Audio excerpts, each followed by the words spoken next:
Hello music fans, welcome back to Death by Unicorn channel. I'm Brennan here.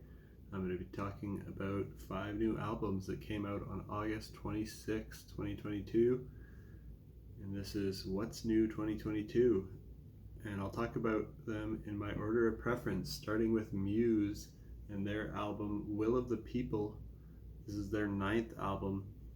Pop rock, but there's some metal, symphonic, alternative, and progressive influences thrown in there. Most of the songs are really catchy. They have solid hooks. They use Matt Bellamy's typical vocal sound. It's really cool to hear them play excellent guitar solos as well in these pop songs. It's not something you hear very often in poppy kind of music these days. There are a couple songs on the album with some more metal influence, and these are my favorites. So those are the songs Won't Stand Down and Kill or Be Killed, which is my favorite. The first track, Will of the People, reminded me a bit of Marilyn Manson's The Beautiful People, even though it's more poppy than metal. It was more like the rhythmic aspect of how they phrase it, like the will of the people, the will of the people, kind of has the same number of syllables.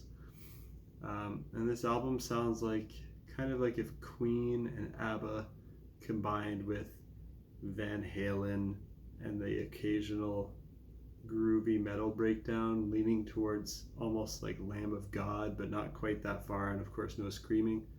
So if you like the sound of that, then check this out. Second album I'm going to talk about is from a band called Lonely Robot, and it's called A Model Life. This is their 5th album. It's progressive rock, but leaning more towards progressive pop and art rock. It's not super proggy, but it's got a lot of beautiful melodies and soft songs, a lot of ballads, but I was surprisingly very captivated by them. If you're a fan of bands like Pink Floyd and Steven Wilson, then you'll probably like this. Third, I'm going to talk about Sigh and their album Shiki, which is their 12th album, and this is avant-garde black metal, and it's a very interesting and unique blend of influences. This is also a Japanese band, so the lyrics are in Japanese, I believe, for the most part, but it's kind of black metal with twin guitar leads like Iron Maiden. There's some parts with tribal drums and flutes, so a lot of different sounds that you wouldn't expect to hear on a black metal album. Really interesting music. And fourth album I'm going to talk about is by the band Long Distance Calling. It's called Eraser. This is instrumental post-metal. It's their 8th album. It reminds me of the release from the previous week by Russian Circles, since it's another instrumental post-metal album. Very solid. I highly recommend this to anyone who is either into post-metal or instrumental music.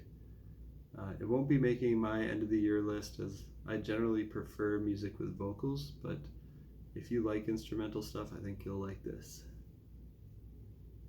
And lastly, I'm going to talk about a release from Bret McKenzie called Songs Without Jokes. This is his solo debut.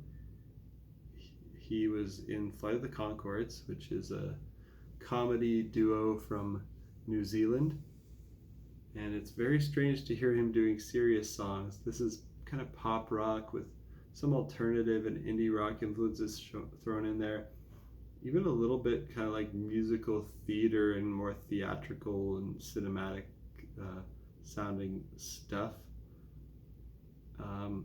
The songs are pretty good. I prefer his songs that have jokes from his Flight of the Conchords days, but it was nice to hear him doing something. And that's all for today. Until next time, peace out.